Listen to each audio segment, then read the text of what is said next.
Hace algunas décadas era casi imposible imaginar el progreso que se ve hoy en día en medicina. Hace menos de 2 siglos ni siquiera se seguían simples reglas de higiene como lavarse las manos o el concepto de que el agua contaminada puede propagar enfermedades infecciosas. Las vacunas, que han eliminado casi todas las enfermedades infecciosas de los niños, no se conocían, y la mayoría de fármacos que hoy se usan ampliamente, como antibióticos, diuréticos, fármacos para la hipertensión, estatinas, se desconocían a mediados del siglo pasado.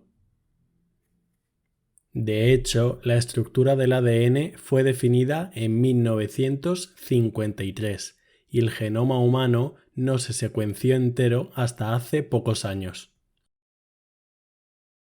Hoy en día se han introducido otros avances como la terapia basada en los genes individuales de cada persona, y esto ya se ve en la clínica habitual, sin hablar ya de la edición génica. Ser capaces de cambiar una válvula del corazón es algo asombroso, pero en un inicio solo podíamos hacerlo por medio de cirugía. Hoy en día se suele hacer por medio de un catéter que se introduce por alguna vena. Y no solo eso, sino que hace solo 60 años era imposible establecer un diagnóstico completo de un paciente con alguna enfermedad congénita compleja del corazón in vivo, y muchas veces la enfermedad se definía en la autopsia, post-mortem. Hoy incluso es posible diagnosticar estas enfermedades no ya solo en vivo, sino antes de nacer, cuando el feto aún está en el útero. Y en este sentido, incluso algunas cirugías se pueden hacer en el feto antes de dar a luz. Por eso y por muchos otros factores, la esperanza de vida no ha terminado de crecer en las últimas décadas.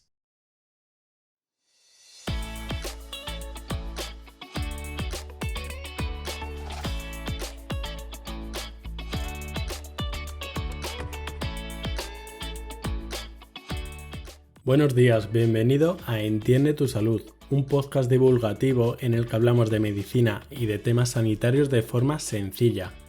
Yo soy Gonzalo Vaquero y me puedes encontrar en la web entiendetusalud.es y en las redes sociales @entiendetusalud.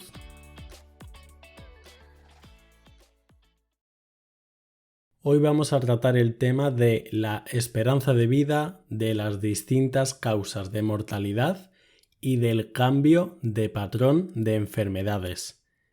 Me voy a permitir divagar un poco más en este episodio, pero creo que puede ser muy interesante. Las enfermedades que han ocurrido al ser humano han variado a lo largo del tiempo. Las mejoras en la higiene, la introducción de vacunas y otros agentes farmacológicos han cambiado tanto la naturaleza como la frecuencia de muchas patologías. Muchas infecciones del pasado, como la peste bubónica, la viruela, la fiebre reumática o la sífilis con todas sus implicaciones en el organismo, son rara vez vistas hoy en día en los países desarrollados. Y la cura a muchas enfermedades infecciosas y la adopción de un estilo de vida más saludable ha provocado un aumento de la esperanza de vida. Y seguro que has escuchado hablar de este concepto, de la esperanza de vida, el cual es un concepto matemático aplicado a la supervivencia. La esperanza de vida se define como la media de años que le quedan por vivir a un grupo de personas o a una persona a una cierta edad. Es común hacer la comparación con la esperanza de vida al nacer, pero realmente esto es un indicador que va modificándose en el tiempo. Por ejemplo, la esperanza de vida a nivel global ahora mismo es de 73 años, lo que significa que si nacieras ahora mismo, podrías vivir de media hasta los 73 años. Pero una persona que ahora mismo tiene 60 años, su esperanza de vida no son 13 años, que es lo que cabría esperar restándolo a los 73 que veíamos antes, sino que la mayoría de personas de 60 años vivirían más de 20 años, por lo que veis que no es un dato estanco. Vamos a ver algunos datos interesantes de la esperanza de vida actualmente. A nivel global, la esperanza de vida ha crecido más de 6 años entre el 2000 y el 2019. Ahora mismo, en 2022, la esperanza de vida global media es de 73 años. El país con la menor esperanza de vida actualmente es Lesoto, un país que está al sur de África, con 50,75 años de media, seguido de la República Centroafricana, con 53 años, y de Somalia, con 56. En el otro extremo, el país actual con una mayor esperanza de vida es Japón, con más de 84 años. El resto de países del top 5 son, en este orden, seguidos de Japón, Suiza con 83,45, Corea del Sur con 83,3, España con 83,2 y Singapur también con 83,2. No os quiero tampoco saturar con números, pero si os gustan estos datos, otros interesantes pueden ser Chipre, que es la sexta nación con mayor esperanza de vida, Chile, con 80,7 años, siendo el país más alto en esperanza de vida al nacer de Sudamérica, seguido de Perú, Costa Rica, que es el primero de América Central. El dato de Estados Unidos es de 78,5, el cual ni siquiera entra dentro de los 35 primeros puestos, a pesar de ser actualmente la primera economía mundial, y el de China, que es 77,4, que aún sigue por encima de la media mundial. Si tenéis interés en saber muchos más detalles, lo podéis encontrar en la página oficial de la OMS. Hemos hablado de lo que se ha avanzado en cuanto a esperanza de vida desde los 2000, pero hace un siglo la esperanza era de 45 a 55 años, por lo que prácticamente se ha duplicado. Al hablar de esperanza de vida, no podemos olvidar otro indicador igual o más importante: la esperanza de vida saludable o esperanza de vida libre de enfermedad. La esperanza de vida saludable es un indicador que se define como la media de años que una persona se espera que viva con un determinado nivel de salud. Y es importante resaltar que todos los avances que antes hemos citado no solo han conseguido aumentar el número de años que vivimos, sino también el número de años que vivimos de forma saludable. Desde 1950 hasta el 2000, este indicador ha aumentado aproximadamente 20 años. Actualmente, a los 65 años, la esperanza de vida es de 17-18 años, pero solo 9 años de vida independiente o de vida libre de enfermedad, por lo que aún hay un margen de unos 8 o 9 años de mejora en los que las personas de media son dependientes o tienen algún problema importante de salud. Y probablemente la mejor tendencia sea cambiar el paradigma de la medicina de añadir años a la vida a añadir vida a los años, porque aún hay diferencia entre la esperanza de vida y la esperanza de vida libre de enfermedad. Por otro lado, todos estos cambios han resultado en un aumento de algunas enfermedades cardiovasculares, que son ahora muchísimo más frecuentes que en el pasado.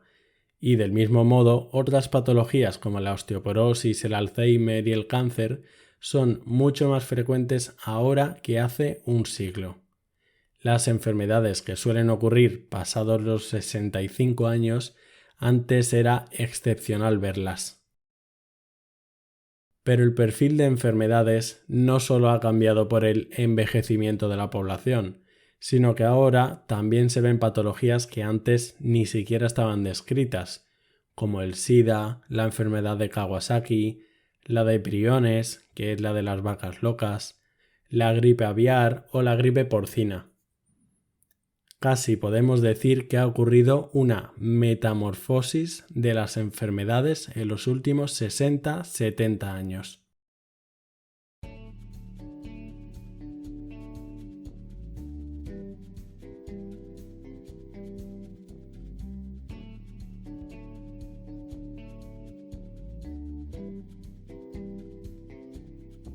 La globalización ha afectado y seguirá afectando a la medicina en diferentes maneras. Enfermedades infecciosas ahora se pueden transmitir de un continente a otro sin apenas retraso, lo cual no fue el caso de, por ejemplo, la pandemia de gripe de 1918, que tardó casi un año para pasar de Europa a Estados Unidos. Pero por otro lado, avances en la medicina y en la ciencia ahora pueden estar disponibles en todo el mundo casi instantáneamente. Y en cuanto al cambio climático, fenómeno, por cierto, innegable tanto su presencia como nuestro papel en su desarrollo, ha resultado en contaminación atmosférica y en un aumento de la temperatura. Esto tiene más repercusiones en la salud de lo que podemos pensar, ya que ha favorecido la aparición de enfermedades pulmonares, cardiovasculares, cáncer y otras entidades.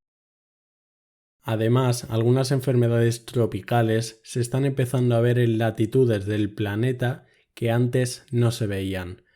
Por poner un ejemplo, patologías como el Zika, la fiebre amarilla o el dengue, no cabe duda que podrían empezar a verse en España por la propia subida de temperaturas y la atracción a los vectores, que en muchos casos son los mosquitos.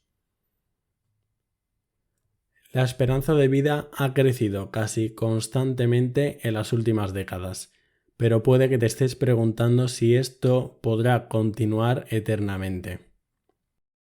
Se calcula que desde 1840 la esperanza de vida ha aumentado 2 años y medio cada década, más o menos, aunque algunos investigadores opinan que el ser humano no podrá llegar a ser más anciano de los 115 años, cabe mencionar que todas las predicciones que se han hecho en cuanto a la esperanza de vida en el pasado han fracasado. Y esto ha seguido aumentando, así que yo tampoco me atrevería a ser tan taxativo en este sentido. Puedes pensar que las muertes por causas cardíacas han aumentado mucho su prevalencia, pero de hecho, desde mediados del siglo XX hasta el 2010, estas han descendido un 68% aproximadamente. Pero por otro lado, los fallecimientos relacionados con el cáncer solo han disminuido un 10% en el mismo periodo de tiempo, y por esta diferencia el cáncer está emergiendo como la principal causa de muerte hoy en día en muchos países avanzados, ganándole terreno, entre comillas, a las enfermedades cardíacas. Vamos a ver las principales causas de muerte actuales. Ya hemos comentado que las dos principales causas son las enfermedades cardíacas y el cáncer.